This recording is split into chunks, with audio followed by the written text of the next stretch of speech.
ay isesettle na dito mismo sa Showtime stage na sina Ashley at AC kung bakit ba talaga sila na-evict sa bahay ni Koya.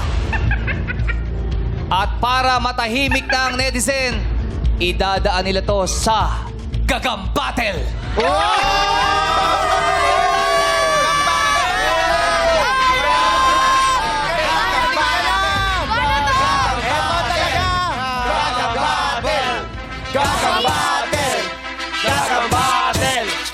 At kayo'y mag-iingat dalawa.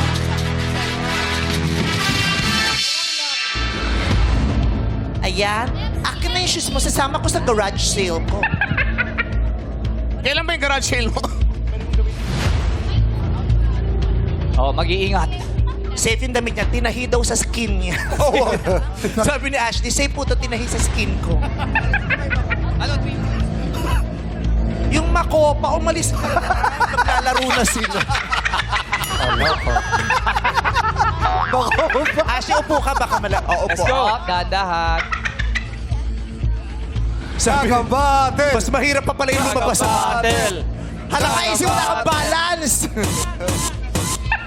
So, lagay niyo muna yung kamay ni AC. Yung gloves. Yan.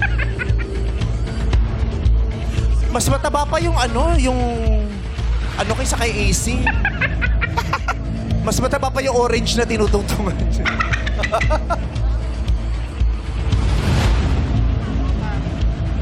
Ladies and gentlemen, Gagam Battle! Gagam Battle! Ready! Battle! Wala pang gloves si Ashley. wala pa. Okay? Good luck! Ashley, alaw na! Eto na! Alas dos! Alas dos! Go! Gagam Battle! Go! Gagam Battle! Gagam Battle! 1 point! 1 point para kay Ashley! 1 point para kay Ashley! Bawi. 1 point! Tawe, kaya pa yan, JC. Huwag kang susuko. Besti, tulungan mo yung besti mo. Tulungan mo. Yeah.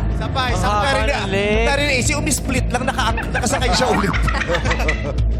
Round 2. Alaw na! Alas dos! Alas tres! AC!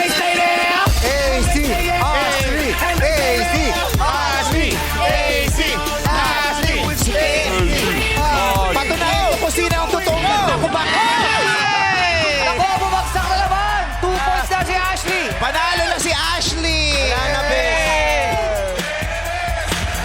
Freeze! Ano ang mangyayari sa mga housemates? Abangan ang susunod sa kabanata.